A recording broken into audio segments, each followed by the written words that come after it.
दोस्तों, नवरात्रों के समय माँ दुर्गा का पाठ करना काफी फलदायक होता है। तो आओ सुने नवरात्रि व्रत कथा।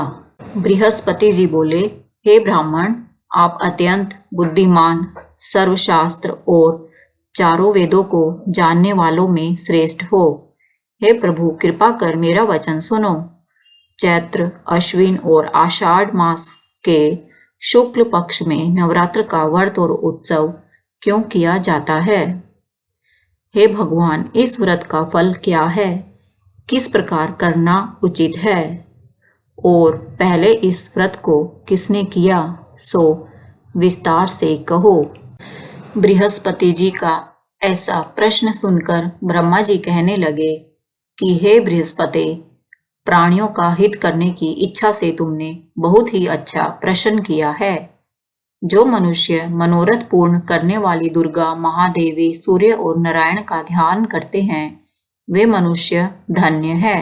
यह नवरात्र व्रत संपूर्ण कामनाओं को पूरा करने वाला होता है। इसके करने से पुत्र चाहने वालों को पुत्र, धन चाहने वालों को धन, विद्या चाहने वाले को विद्या और सुख चाहने वालों को सुख मिलता है। इस व्रत को करने से रोगी मनुष्य का रोग दूर हो जाता है और कारागार हुआ मनुष्य बंधन से छूट जाता है। मनुष्य की तमाम आपत्तियां दूर हो जाती हैं और उसके घर में संपूर्ण संपत्तियां आकर उपस्थित हो जाती हैं।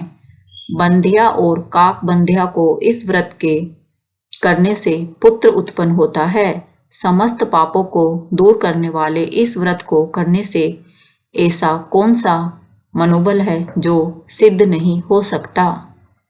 जो मनुष्य अलभ्य मनुष्य देह को पाकर भी नवरात्र का व्रत नहीं करता, वह माता पिता से हीन हो जाता है, अर्थात उसके माता पिता मर जाते हैं और अनेक दुखों को भोगता है।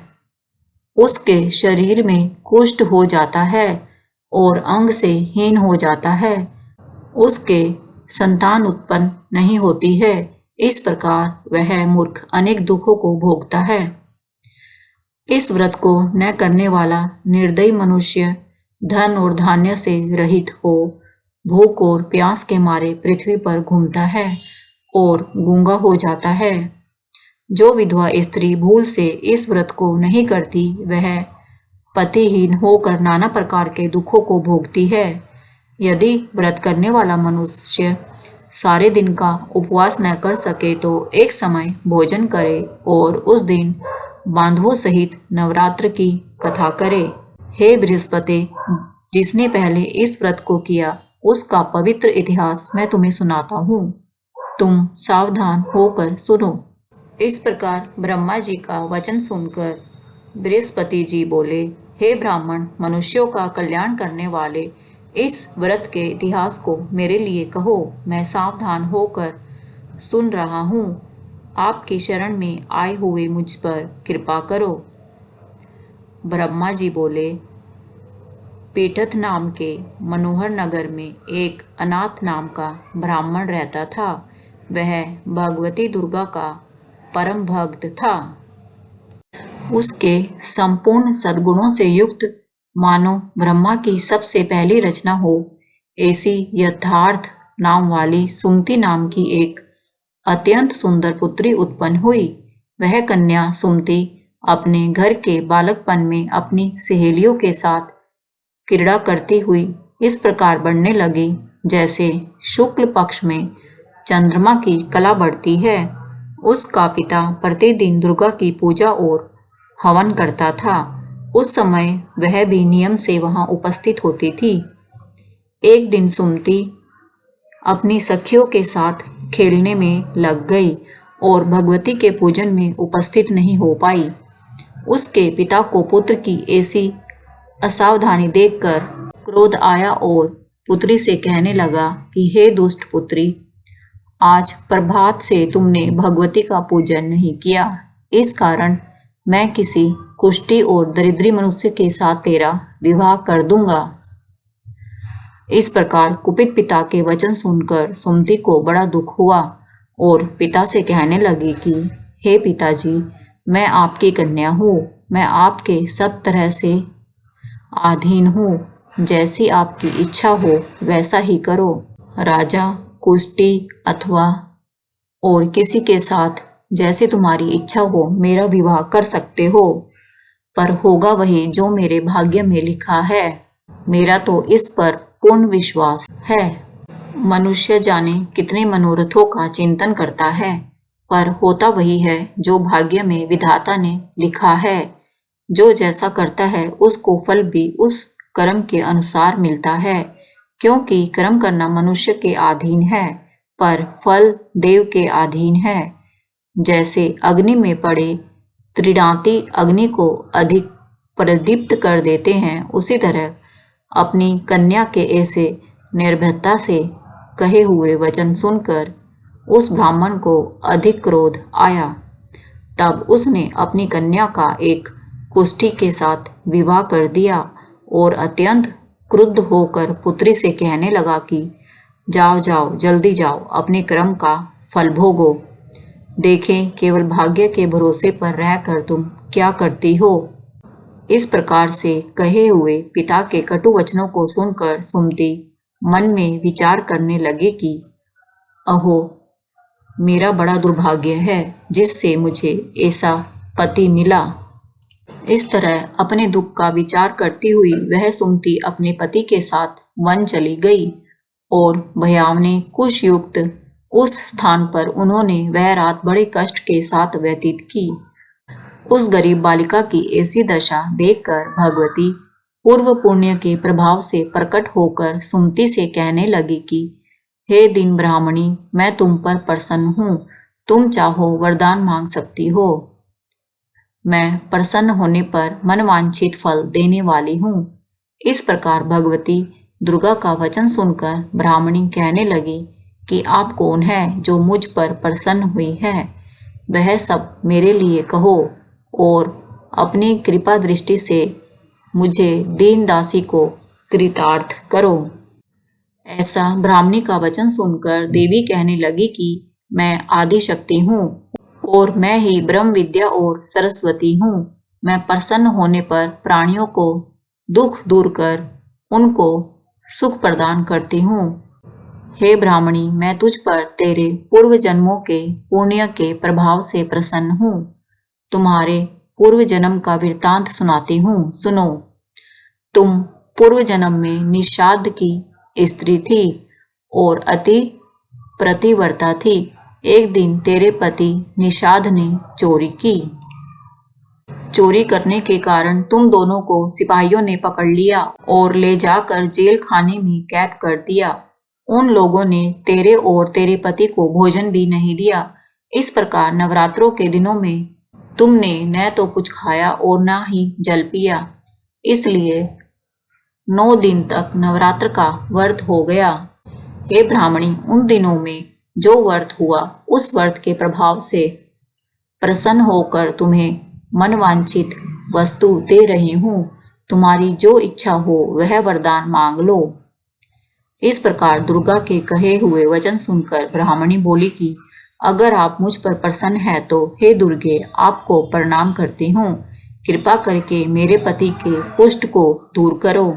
देवी कहने लगी कि उन दिनों में जो तुमने व्रत किया था उस व्रत के एक दिन का पुण्य अपने पति का कुष्ठ दूर करने के लिए अर्पण करो।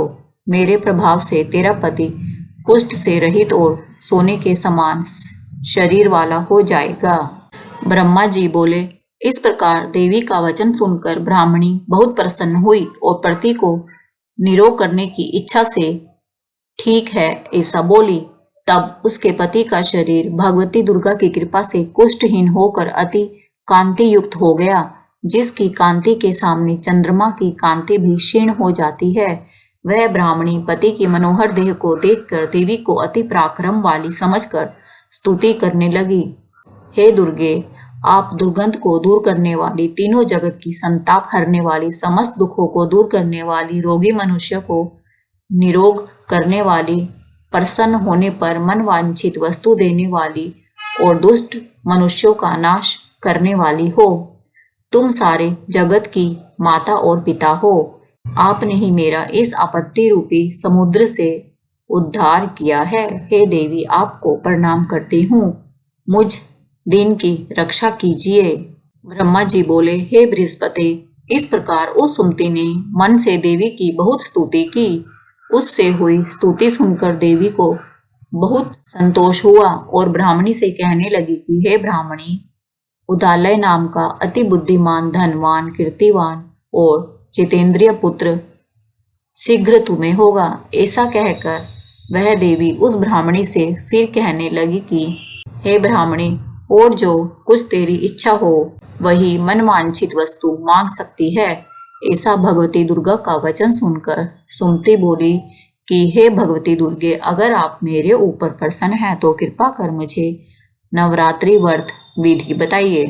हे दयावंती, जिस विधि से नवरात्र व्रत करने से आप प्रसन्न होती है, उस विधि और उसके फल को मेरे लिए विस्तार से वर्णन कीजिए। इस प्रकार ब्राह्मणी के वचन सुनकर दुर्गा कहने लगी, हे ब्राह्मणी, मैं तुम्हारे लिए संपूर्ण पापों को दूर करने वाली नवरात्र व्रत विधि को बतलाती हूँ, जिसको सुनने से तमाम पापों से छूटकर मोक्ष की प्राप्ति होती है। अश्विन मास के शुक्ल पक्ष की प्रतिपदा से लेकर 9 दिन तक विधि पूर्वक व्रत करें। यदि दिन भर का व्रत न कर सके तो एक समय का भोजन करें। पढ़े लिखे ब्राह्मणों से पूछकर कलश की स्थापना करें और वाटिका बनाकर उसको प्रतिदिन जल से सींचें। महाकाली, महालक्ष्मी और महासरस्वती इनकी मूर्तियां बनाकर उनकी नित्य विधि सहित पूजा करें। पुष्पों से विधि पूर्वक अर्घ्य दें। बिजोरा के फूलों से अर्घ्य देने से रूप की प्राप्ति होती है। जायफल से कृति, दाख से कार्य की सिद्धि होती है। आंवले से सुख और केले से भूषण की प्राप्ति होती है। इस प्रकार फलों से अर्घ्य देने तथा विधि हवन करें। खांड, घी, गेहूं, शहद, जौ, तिल, विल्व, नारियल, दाख और कदम्ब इनसे हवन करें। गेहूं होम करने से लक्ष्मी की प्राप्ति होती है। खीर व चंपा के पुष्पों से धन और पत्तों से तेज और सुख की प्राप्ति होती है। आंवले से कीर्ति और केले से पुत्र होता है। कमल से राज सम्मान और दाखों से सुख संपत्ति की प्राप्ति होती है। खंड, घी, नारियल, जौ और तिल इनसे तथा फलों से होम करने से मनवांछित वस्तु की प्राप्ति होती है। व्रत करने वाला मनुष्य इस विधान से होम कर आचार्य को अत्यंत नम्रता से प्रणाम करे और व्रत की सिद्धि के लिए उसे दक्षिणा दे। इस महाव्रत को पहले बताई हुई विधि के अनुसार जो कोई करता है उसके सब मनोरथ सिद्ध हो जाते हैं, इसमें तनिक भी संशय नहीं है। इन 9 दिनों में जो कुछ दान आदि किया जाता है उसका करोड़ों गुना मिलता है। इस नवरात्र के व्रत करने से ही अश्वमेघ यज्ञ का फल मिलता है। हे ब्राह्मणी, इस संपूर्ण कामनाओं को पूर्ण करने वाले उत्तम व्रत को तीर्थ मंदिर अथवा घर में ही विधि के अनुसार करें। ब्रह्मा जी बोले, हे बृहस्पति, इस प्रकार ब्राह्मणी को व्रत की विधि और फल बताकर देवी अंतर्ध्यान हो गई। जो मनुष्य या स्त्री इस व्रत को भक्ति पूर्वक करता है वह इस लोक में सुख पाकर अंत में दुर्लभ मोक्ष को प्राप्त होता है। हे बृहस्पति, यह दुर्लभ व्रत का महात्म्य मैंने तुम्हारे लिए बतलाया है। बृहस्पति जी कहने लगे, हे ब्राह्मण, आपने मुझ पर अति कृपा की जो अमृत के समान इस नवरात्र व्रत का महात्म्य सुनाया। हे प्रभु, आपके बिना और कौन इस महात्म्य को सुना सकता है। ऐसे बृहस्पति जी के वचन सुनकर ब्रह्मा जी बोले, हे बृहस्पति, तुमने सब प्राणियों का हित करने वाले इस अलौकिक व्रत को पूछा है, इसलिए तुम धन्य हो। यह भगवती शक्ति संपूर्ण लोकों का पालन करने वाली है। इस महादेवी के प्रभाव को कौन जान सकता है। व्रत की विधि: प्रातः नित्य क्रम से निवृत्त हो स्नान कर मंदिर में या घर पर ही नवरात्र में दुर्गा जी का ध्यान करके यह कथा करनी चाहिए। कन्याओं के लिए यह व्रत विशेष लाभदायक है। श्री जगदम्बा की कृपा से सब विघ्न दूर हो जाते हैं तथा सुख समृद्धि की प्राप्ति होती है। व्रत के समय हमें देवी से प्रार्थना करनी चाहिए कि हे परमेश्वरी, मेरे द्वारा रात दिन सहस्त्रों अपराध होते हैं, मुझे अपना दास समझकर मेरे अपराधों को क्षमा करें। हे परमेश्वरी, मैं आह्वान, विसर्जन, पूजन आदि नहीं जानती, मुझे क्षमा करें। हे सुरेश्वरी, मैंने जो मंत्रहीन, क्रियाहीन, भक्त युक्त पूजन किया है वह स्वीकार करो। हे परमेश्वरी, अज्ञान से, भूल से अथवा बुद्धि भ्रांति से जो न्यूनता अथवा अधिकता हो गई है उसे क्षमा करिए तथा प्रसन्न हो जाइए। प्रार्थना करते हुए हमें इस मंत्र का जाप करना चाहिए। ओम ऐं ह्रीं क्लीं चामुंडाय विच्चै नमः। ओम ऐं ह्रीं क्लीं चामुंडाय विच्चै नमः। मनोकामना सिद्धि के लिए इस मंत्र को 108 बार या सुविधा अनुसार जाप करना चाहिए। भक्तों, नवरात्रि के दिनों में देवी दुर्गा की पूजा अर्चना करने से विशेष फल की प्राप्ति होती है। इन पावन दिनों में भक्तगण जहाँ मंदिरों और घरों में माँ का जगराता करवाते हैं, वहीं दूसरी तरफ जगह जगह पर भंडारे का भी आयोजन करवाते हैं। इसके अलावा नवरात्रि में कन्या पूजन का भी खास महत्व है। दरअसल छोटी छोटी बच्चियों को माँ दुर्गा का स्वरूप माना जाता है।